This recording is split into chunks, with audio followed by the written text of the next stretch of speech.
Dans un monde sans pitié où il ne règne que la terreur et la souffrance et une guerre éternelle, les Xénos, les Astartes, les humains et les orques se battent pour un combat éternel.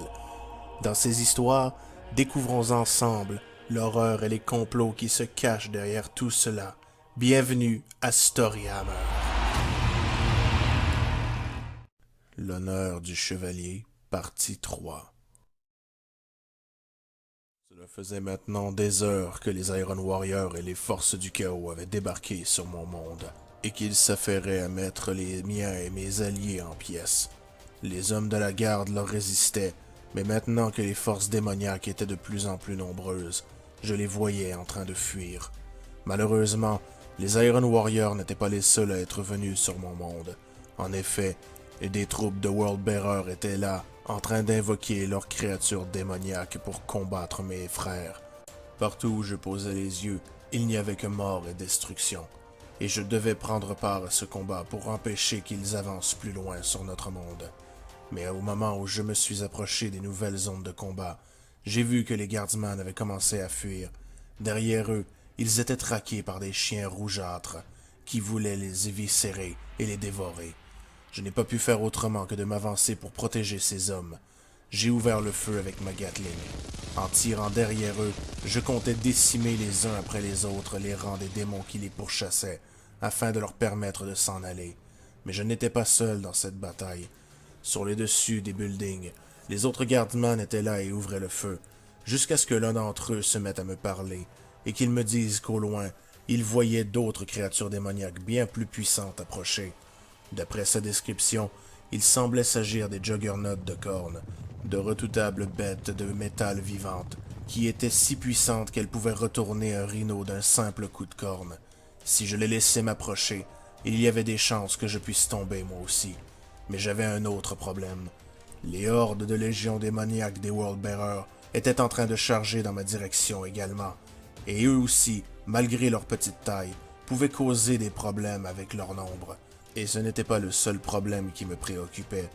Depuis les hauts étages des bâtiments, les Iron Warriors s'étaient assemblés en grand nombre pour m'attaquer à coups de lance-missiles, et je commençais à être complètement débordé. Il fallait que je réagisse au plus vite. J'ai donc lancé ma propre salve de lance-missiles en leur direction pour pouvoir les anéantir. Mais pendant que je faisais cela, les hommes de la garde m'avertirent que les juggernauts approchaient de plus en plus vite. Ils venaient de lancer la charge, bousculant, tenaillant et écrasant leurs alliés pour être sûrs d'atteindre ma position le plus rapidement possible. Il fallait que je réagisse. Je me suis donc retourné et lancé une salve de lance-missiles en plein cœur de la charge ennemie pour pouvoir les disperser et les écraser. Cela avait fonctionné en partie, mais ce n'était pas assez. Ils étaient désordonnés, mais la plupart continuaient à charger dans ma direction. Alors, je me suis mis à ouvrir le feu avec ma Gatling, mais je voyais les juggernauts se rapprocher de plus en plus près. Il fallait absolument que je réagisse. Et à ce moment-là, un éclair de génie vint à moi. Il y avait un baril d'huile juste à côté d'une statue. En ouvrant le feu, il explosa, et cela eut pour effet de faire tomber la statue en direction de Juggernaut.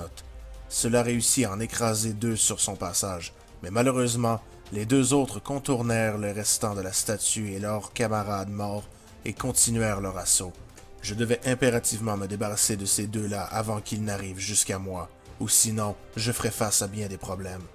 J'ai voulu me lever pour avancer, mais malheureusement, certains des démons réussirent à approcher jusqu'à moi et commencèrent à escalader mon chevalier en s'accrochant à ma tronçonneuse. J'étais débordé par tous les flancs et ne savais plus où donner de la tête, quand tout à coup, les hommes de la garde que j'avais sauvés étaient revenus dans ma direction et avaient commencé à ouvrir le feu sur les créatures démoniaques qui m'avaient escaladé.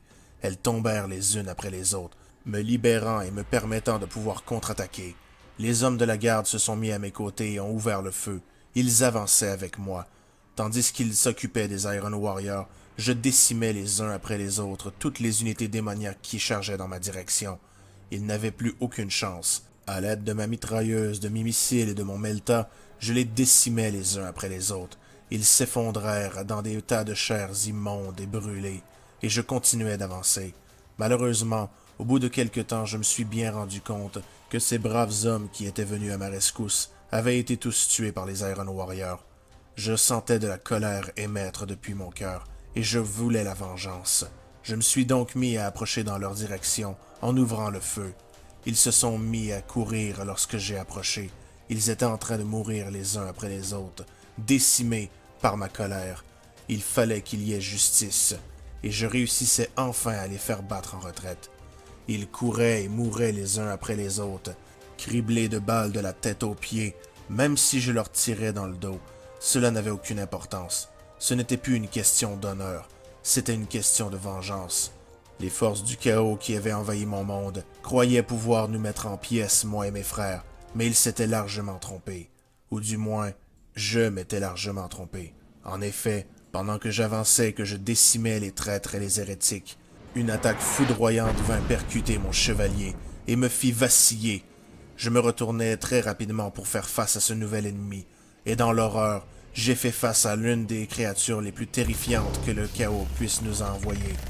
Devant moi se trouvait un frère déchu, un chevalier du chaos, qui venait de m'attaquer et qui chargeait dans ma direction.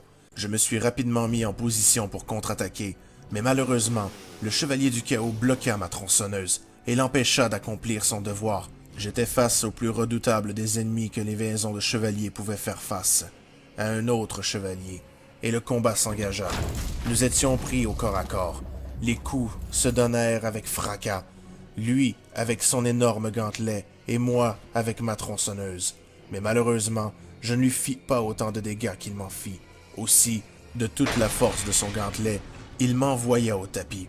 En effet, l'impact fut si brutal que mon chevalier recula et qu'il en profita pour me libérer une nouvelle sable de laser, mais cette fois en direction de mon lance-missile. J'ai senti une violente secousse lorsqu'il explosa. C'était terrible. Je venais de perdre l'une des armes de mon chevalier et je n'avais aucun moyen de la réparer ni de la remplacer. Et dans la distraction et la confusion, le chevalier adverse me chargea avec une telle violence que j'ai été m'écraser contre le building qui se trouvait derrière moi, faisant par la même occasion tomber les hommes de la garde qui y étaient perchés. Malheureusement, ils étaient morts par ma faute, par mon manque de jugement et par mon manque de réflexe. Et à ce moment, tout est devenu sombre. Mon chevalier était en train de faillir et de tomber, et je pouvais entendre les pas lourds du chevalier adverse s'approcher pour me donner le coup de grâce. J'ai voulu faire quelque chose pour me relever, mais à ce moment-là, ma vision se troubla et tout devint noir autour de moi.